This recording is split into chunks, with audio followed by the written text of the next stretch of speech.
दोस्तों, अगर आप सिर्फ 1 लाख रुपए को 60% के एनुअल इंटरेस्ट पर इन्वेस्ट करते हैं तो 10 साल बाद आपके इन्वेस्टमेंट की वैल्यू होगी 1,09,95,116 रुपए। यानी कि 10 साल में आप अपने 1 लाख रुपए को 1 करोड़ बना सकते हो। बट मेरे हिसाब से इस एग्जाम्पल को सुनकर बहुत सारे लोग ये सोच रहे होंगे कि 60% के एनुअल रिटर्न मिलना तो इम्पॉसिबल है। तो मैं मानता हूँ कि ये एक्सेप्शनल है, बट इस वीडियो के एंड में मैं आपको कुछ ऐसे स्टॉक्स बताऊंगा जिन्होंने पिछले 10 साल में 60% से भी ज्यादा के एनुअल रिटर्न दिए हैं। तो पूरी वीडियो एंड तक जरूर देखिएगा। और अगर आपको फिर भी लगता है कि 60% के एनुअल रिटर्न्स नहीं मिल सकते हैं, तब भी हम कुछ ऐसा करेंगे जिससे आप अपने 1 लाख रुपए को 10 साल में 1 करोड़ बना पाएंगे। चलिए अब उस एग्जाम्पल को कंटिन्यू करते हैं। तो अगर आपने सिर्फ 1 लाख रुपए 60% के एनुअल इंटरेस्ट पर इन्वेस्ट करे हैं तो 10 साल बाद उनकी वैल्यू होगी 1,09,95,116 रुपए। जबकि अगर यही अमाउंट आप 30% के एनुअल इंटरेस्ट पर इन्वेस्ट करते हैं तो 10 साल बाद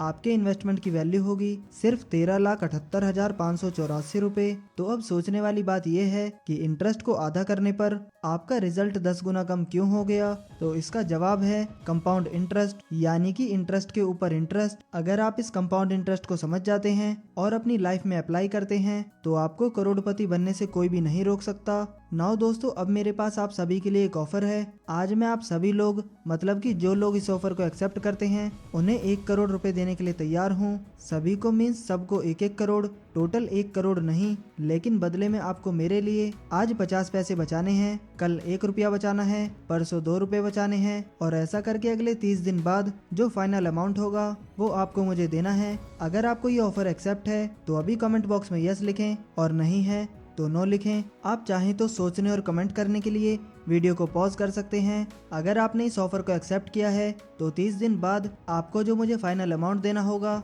वो है 53,68,70,912 रुपए। तो हमने तो सिर्फ 50 पैसे से शुरुआत की थी, लेकिन 30 दिन बाद वो अमाउंट बढ़कर 53 करोड़ से भी ज्यादा हो गया। इसके पीछे का रीजन है कंपाउंड इंटरेस्ट। ऑल्दो यहाँ पर हमने डेली कंपाउंडिंग की है 100% के इंटरेस्ट पर, जो कि प्रैक्टिकली पॉसिबल नहीं है, लेकिन इससे आपको कंपाउंड इंटरेस्ट की पावर तो जरूर समझ आई होगी। तो चलिए अब कंपाउंड इंटरेस्ट को थोड़ा अच्छे से समझते हैं। तो दोस्तों, अल्बर्ट आइंस्टीन का एक बहुत ही फेमस कोट है, compound interest is the 8th wonder of the world, he who understand it earns it, he who doesn't page it. यानी कि कंपाउंड इंटरेस्ट दुनिया का 8वां अजूबा है। जो इसे समझता है वो कमाता है, और जो इसे नहीं समझता है वो डुबाता है। और इसीलिए तो जो लोग लोन लेते हैं उन्हें कई बार लोन अमाउंट से ज्यादा इंटरेस्ट चुकाना पड़ता है, क्योंकि यहाँ पर कंपाउंड इंटरेस्ट नेगेटिवली काम करता है और यहाँ पर आपको इंटरेस्ट के ऊपर इंटरेस्ट देना पड़ता है। और एक यही वजह है कि क्रेडिट कार्ड वाले आपको जबरदस्ती कॉल करके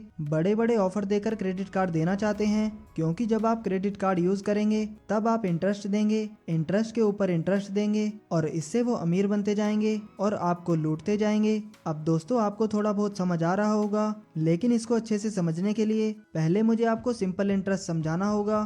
तो दोस्तों, सिंपल इंटरेस्ट में आप जो भी पैसे इन्वेस्ट करते हैं आपको उस पर इंटरेस्ट मिलता है, इंटरेस्ट पर इंटरेस्ट नहीं मिलता। फॉर एग्जाम्पल, अगर आप 1 लाख रुपए 15% के सिंपल इंटरेस्ट पर इन्वेस्ट करेंगे तो आपको 1 साल बाद 15,000 रुपए का इंटरेस्ट आएगा। सेकेंड ईयर में भी आपको 15,000 का ही इंटरेस्ट आएगा। थर्ड ईयर में भी आपको 15,000 का ही इंटरेस्ट आएगा, और ऐसे 10 साल बाद भी आपको 15,000 रुपए का ही इंटरेस्ट आएगा। तो अगर इस अमाउंट को टोटल करते हैं तो ये बनता है 2.5 लाख रुपीज। तो आपने 1 लाख रुपए इन्वेस्ट किए और 10 साल बाद जो आपकी इन्वेस्टमेंट वैल्यू हुई वो हुई 2.5 लाख। और अगर इसकी जगह पर आपको कंपाउंड इंटरेस्ट मिलता तो फर्स्ट ईयर में तो आपको 15,000 रुपए का ही इंटरेस्ट मिलता, लेकिन नेक्स्ट ईयर में क्योंकि 1 लाख रुपए तो आपका प्रिंसिपल अमाउंट था और 15,000 रुपए का आपको इंटरेस्ट मिल चुका था, तो नेक्स्ट ईयर में आपको 1,15,000 रुपए के ऊपर इंटरेस्ट मिलता। तो इस बार जो आपको इंटरेस्ट मिलता वो होता 17,250 का। ऐसे ही थर्ड ईयर में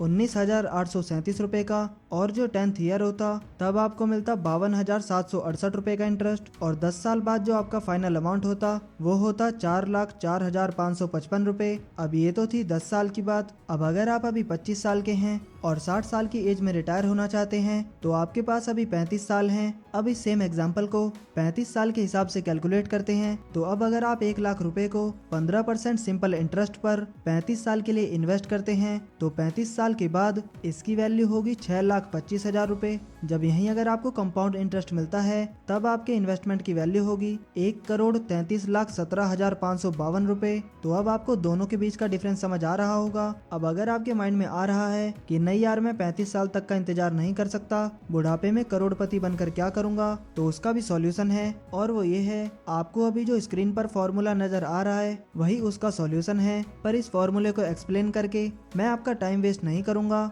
बस इतना समझ लीजिए कि इसमें 3 चीजें इंपॉर्टेंट हैं। पहला है पी का मतलब है प्रिंसिपल अमाउंट, यानी कि जो अमाउंट आप इन्वेस्ट कर रहे हैं। दूसरा है आर, यानी कि रेट ऑफ इंटरेस्ट, मतलब आपको कितना इंटरेस्ट मिल रहा है। और तीसरा है टाइम, यानी कि कितने टाइम के लिए आप पैसे इन्वेस्ट कर रहे हैं। अब तीनों जितने ज्यादा होंगे उतना ज्यादा आपको फायदा होगा। मतलब कि आप जितना ज्यादा अमाउंट, जितने ज्यादा रेट ऑफ इंटरेस्ट पर और जितने ज्यादा टाइम के लिए रख सकते हैं उतना ही ज्यादा आपको फायदा होगा। लेकिन अगर आपको जल्दी अमीर बनना है तो इसका मतलब है कि आप टाइम को कम कर रहे हैं। तो फिर आपको प्रिंसिपल अमाउंट, यानी कि जो अमाउंट आप इन्वेस्ट करेंगे, और रेट ऑफ इंटरेस्ट दोनों को बढ़ाना होगा। फॉर एग्जाम्पल, अगर आप 10 साल में करोड़पति बनना चाहते हैं तो फिर आपको 1 लाख की जगह 8 लाख रुपए लगाने होंगे और 15% रेट ऑफ इंटरेस्ट की जगह 30% का रेट ऑफ इंटरेस्ट चाहिए होगा। तो अगर आप 1 लाख रुपए की जगह 8 लाख रुपए को 30% के रेट ऑफ इंटरेस्ट पर 10 साल के लिए इन्वेस्ट करते हैं तो 10 साल बाद आपकी इन्वेस्टमेंट वैल्यू होगी 1,10,28,679 रुपए। अब अगर आपको लगता है कि ना मुझे ज्यादा पैसा लगाना है और ना मुझे ज्यादा टाइम लगाना है, लेकिन फिर भी मुझे करोड़पति बनना है, तो यहाँ पर आप प्रिंसिपल अमाउंट को भी कम कर रहे हैं और टाइम को भी कम कर रहे हैं। तो आपके पास एक ही ऑप्शन बचता है, रेट ऑफ इंटरेस्ट। आपको रेट ऑफ इंटरेस्ट को बहुत ज्यादा बढ़ाना होगा और इसका एग्जांपल मैंने आपको स्टार्टिंग में दिया था। अगर आप 1 लाख रुपए को 60% के रेट ऑफ इंटरेस्ट पर 10 साल के लिए इन्वेस्ट करते हैं तो 10 साल बाद आपकी इन्वेस्टमेंट वैल्यू होगी 1,09,95,116 रुपए। लेकिन प्रॉब्लम ये है कि इतना ज्यादा रेट ऑफ इंटरेस्ट कहाँ पर मिल सकता है, क्योंकि अगर आप फिक्स डिपॉजिट करते हैं तो आपको ज्यादा से ज्यादा 8% के रिटर्न मिलेंगे और अगर आप एफडी में 1 लाख रुपए लगाकर करोड़पति बनना चाहते हैं तो आपको 60 साल का वक्त लगेगा। यानी कि अगर आप अभी 25 साल के हैं तो जब आप 85 साल के होंगे तब आप करोड़पति बनेंगे। अब अगर आप यही पैसा म्यूचुअल फंड में इन्वेस्ट करते हैं तो आपको एवरेज 20% के रिटर्न मिल सकते हैं। तो 20% के हिसाब से आपको 26 साल लगेंगे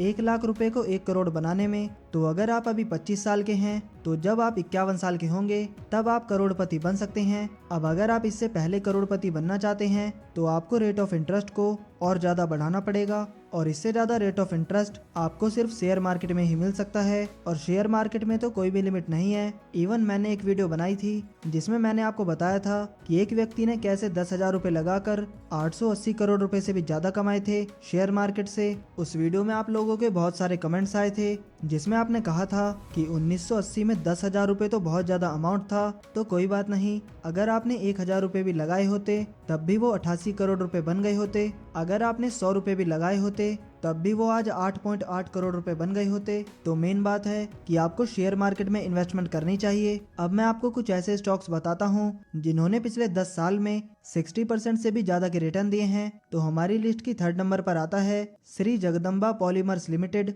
इसने पिछले 10 साल में 68.4% के एवरेज रिटर्न दिए हैं। 2nd नंबर पर आता है अवंती फीड्स। इसने पिछले 10 साल में 70.9% के रिटर्न दिए हैं। और 1st नंबर पर आता है डेसिफर लैब्स। इसने पिछले 10 साल में 79.4% के एनुअल रिटर्न दिए हैं। तो अगर आपने 10 साल पहले इसमें 1 लाख रुपए लगाए होते तो आज उनकी वैल्यू होती 3,46,09,283 रुपए। तो इस तरीके से आप अपने 1 लाख रुपए को 10 साल में 1 करोड़ रुपए से भी ज्यादा बना सकते हैं। और ऐसा नहीं है कि ये सिर्फ 3 ही स्टॉक्स हैं, इसके अलावा भी बहुत सारे स्टॉक्स हैं जिन्होंने 60% से भी ज्यादा के एनुअल रिटर्न्स दिए हैं और हो सकता है कि इससे भी ज्यादा हो। और दोस्तों, ये कोई स्टॉक रिकमेंडेशन की वीडियो नहीं है। आपको अगर किसी भी इंडिविजुअल स्टॉक में इन्वेस्ट करना है तो आप अपने फाइनेंशियल एडवाइजर से ही सलाह लें। ये वीडियो सिर्फ एजुकेशनल पर्पस के लिए है। तो दोस्तों, अगर आप कंपाउंड इंटरेस्ट से अमीर बनना चाहते हैं तो आपको 3 चीजों का ध्यान रखना है। सबसे पहला तो आप जितना ज्यादा अमाउंट इन्वेस्ट कर सकते हैं उतना ज्यादा अमाउंट इन्वेस्ट करें। हाँ, लेकिन लोन लेकर कभी भी इन्वेस्टमेंट ना करें,